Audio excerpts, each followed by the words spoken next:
Good afternoon and welcome to the news update on Dominion Television Ibadan. I am Pat Aito. The federal government has directed all ministries, departments, agencies, MDAs to stop awarding contracts for making financial commitment without approved budgetary provisions and cash backing. In a circular signed by the Accountant General of the Federation, Dr. Samsildeen Ogunjimi, the government said no contract should be awarded without a valid warrant or authority to incur expenditure.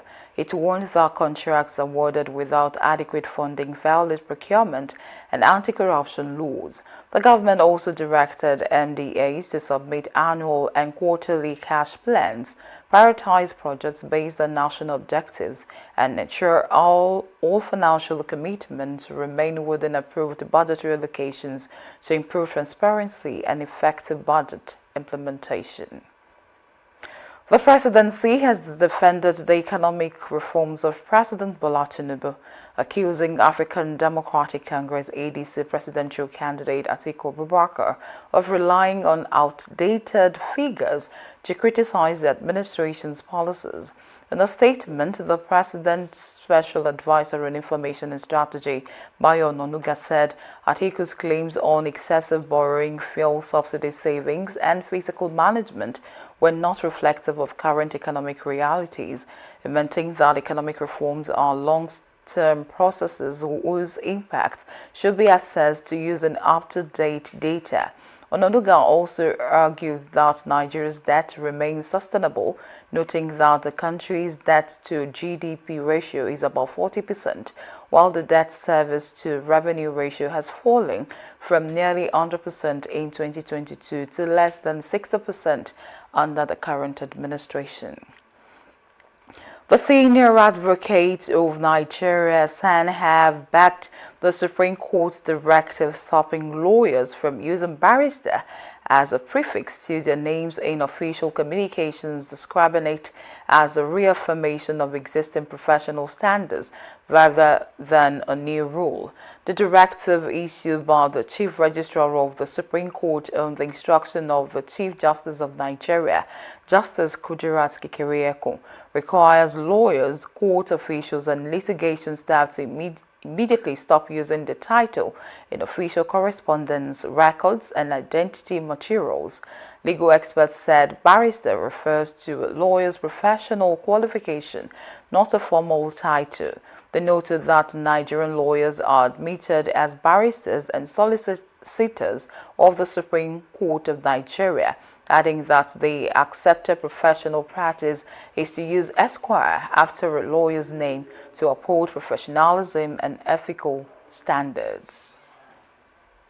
Justice Farouk Hassan Bunza of the Kebbi State's High Court has regained his freedom after spending about a week in the custody of his abductors. His release was confirmed by a family member who said the judge returned home safely. Meanwhile, authorities are yet to disclose details surrounding his release, while investigations into the adoption are expected to continue. For years, residents of Odo-Nokekere along the Ratcon Road corridor in Ibadan have lived with the daily challenge of a road they say has deteriorated into a major public safety concern. After years of maintaining the road through community effort, residents say they can no longer cope and are appealing to the Oyo State government to urgently rehabilitate the 2.7-kilometer road which serves thousands of people across several communities. Our correspondent, Damilola Daudu, reports. Potholes, muddy patches and several erosion have become the defining features of the 2.7 kilometers Odo-Nokekere Ratcon Road, a critical access route linking several communities in Ibadan. The road connects Odo-Ono-Kekere Junction through Ratcom, Abaokpa, Fawe, Akpadaba, Abakoko, Bare, and other adjoining communities, providing access for residents, traders, students, civil servants, and commercial transport operators. In an interview with some of the residents and motorists, they explained that the poor state of the road have increased transportation costs and subjected motorists to constant repairs. According to them, damaged shock absorbers, tires, and other vehicle components have become common expenses due to the deteriorating condition of the road. We are begging the government that they should please help us. This road is turning to another thing. We are falling down every day on bike, and all the people that have vehicles among us, we cannot use our vehicles again. It's either absorber today or stabilizing leakage tomorrow. It has affected our economy greatly. I have a shop here. We are not selling anything because nobody is coming in to buy anything because of the road. You cannot invite your friend to come and greet you because of the road. They will not come. Even if you have one ceremony or the other, you eat your rice alone. It can reinforce now. It's no good area. More importantly down there and up there. Up there. There are a series of times that one will have busted tire or leakage tires because of the erosion that brought the rubbish into the main road. I think there is a wide gutter of maintenance of the road. Those rubbish will not be on the road. If the rain fall, then they suffer for this road. The people that they fear for this road, the people are driving and they pour for the ground because the ground is sweep. Everything is cut off for the road. I beg we're begging you because this road you don't lose quarter. I beg we're begging you. I beg make a repair. Community leaders explained that residents have relied on self-help initiative for years, contributing funds and labor to carry out temporary repairs. They blamed the worsening condition of the road on poor drainage, saying flooded water flowing from adjoining roads has washed away large portions of the surface, leaving deep potholes and dangerous gullies. The road is so terrible, like people have said before, so terrible it's impassable. And the community has tried all efforts to make it motorable. But our effort is not sufficient enough to make the road passable. So we are appealing to government to assist us in all ways, especially the state government, government inclusive. Appealing to the government of Oyo State to come to our aid in the repair of this road. We have been maintaining it all along by ourselves. But because of the gradient of the road, we are no more capable to maintain it. It is now totally unpassable. People keep on falling from Okada. Those of us who are using vehicle, we are tired of daily repair of our vehicle. So please, we are appealing to the government of Oyo State to please come to our aid. For residents of Odo-Ono-Kekere, fixing the 2.7-kilometer Ratcom Road is more than an infrastructure project. It is a lifeline for many communities it connects. They hope that the renewed appeal will prompt swift government action before the road deteriorates beyond repairs. Damilola Daudu reporting for Dominion News. Well, still on community news, after years of enduring one of the worst road networks in Ibadan, residents of Akpata, Wire and Cable and adjoining communities in Ido local government area of Oyo State are finally witnessing a longer-awaited turnaround as the state government commences the reconstruction of the road. While expressing appreciation for the intervention, the residents are appealing to the government to ensure the project is completed. Our correspondent, still Damilola Daudu, has the details. For years, the Wire and Cable Akpata Road remained a nightmare for motorists, commercial transport operators and residents. The deplorable condition of the road also led to frequent vehicle breakdowns, accidents and disruption of commercial activities, with many residents resulting to self-help efforts to keep the road motorable. However, the situation has changed as construction equipment and workers have been mobilized to the site as reconstruction work progresses on the long-neglected road. Residents say the consistent presence of the construction workers since the commencement of the project has renewed the confidence that government is committed to restoring the road. Something we have been anticipating for over 20 years now. So several governments have been to this community promising a lot of things concerning this road. But thank God for the likes of Governor Engineer Oluseyi Makinde. He came to this community during the time of election, which he campaigned for the post of the governor. He promised us a road road within 100 days. But thank God, now we are seeing one of the greater things happening in Oyo State. As you can see, this is Nigeria Wire and Cable from Nico Engineering down to Fenwa. The road has been awarded to a contractor, and the contractor have been doing a wonderful job ever since they started the construction. The situation of our road is not good at all before, but now we really thank God for what the Oyo State government are doing concerning our road. We thank him very much.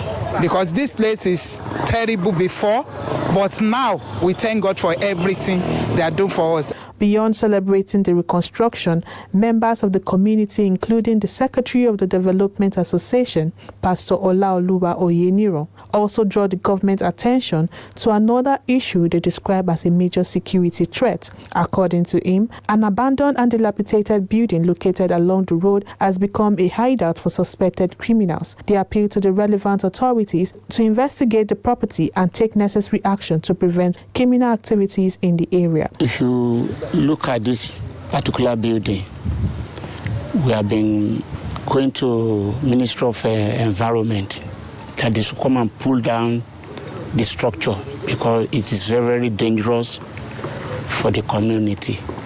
Many hoodlums, they are using it as a base to trouble our environment. The chairman, Ilukpeju Development Association, Engineer Ali Kamoro, and his vice, Adesonya Olawale, while appreciating the government for the appeal not to abandon the reconstruction midway, noting that the previous administration had made promises that were never fully implemented. They stressed that completing the project will improve transportation, boost economic activities, enhance security improvement, the quality of life of thousands of people living within the Wire and Cable Akpata Road, Itafaji, Orisumbari, Oganla, Alada, and neighboring communities. What they have done for us for now, they have started well. The thickness of the drainage, the base, even the missing ratio, for now it has been in conformity with the government standard. I want to, on behalf of all the residents of this area, I want to express our profound gratitude to His Excellency, who I can describe as a say and do. He promised to fix this road for us, and he has been doing it now. May the Lord in His infinite mercy continue to answer His own prayer too. I want to express my gratitude to the Executive Governor of Oyo State for considering us worthy to benefit from this humongous project. It is huge. It is huge, and it is huge. And I also want to express my gratitude to Alhaji Ayuba Akishola.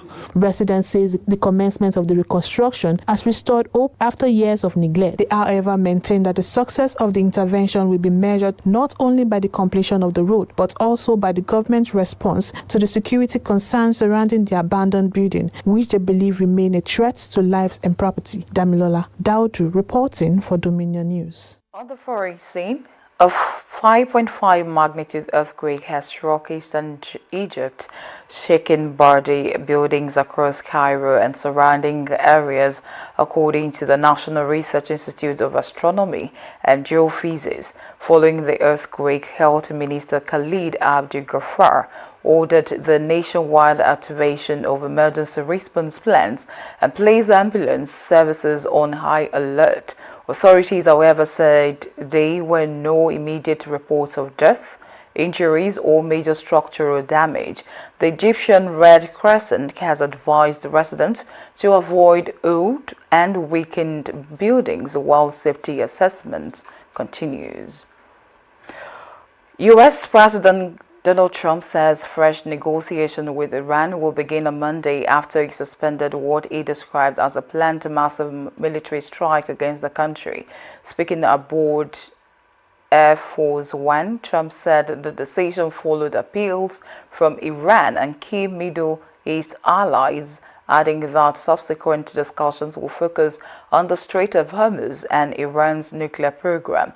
However, Iran's foreign ministry denied requesting a halt to military action and said there are no plans to host a U.S. delegation or send officials to Washington.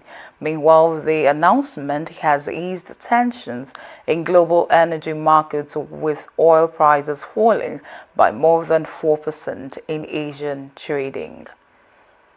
From the world of sport, UEFA has threatened legal action against FIFA over its now abandoned proposal to sell stakes in major football competitions to private investors. In a letter to FIFA, UEFA said it is considering legal and regulatory action and has demanded the preservation of all documents related to the proposal. The English Football Association is also expected to withdraw its previous support. The proposal had already faced strong criticism from UEFA and CONCACAF, which argued that major decisions affecting world football should involve broader consultation with member associations. Meanwhile, FIFA has not yet responded to the latest developments. Remember, you can visit our website on www.dominion.org.ng to watch us live and interact with us.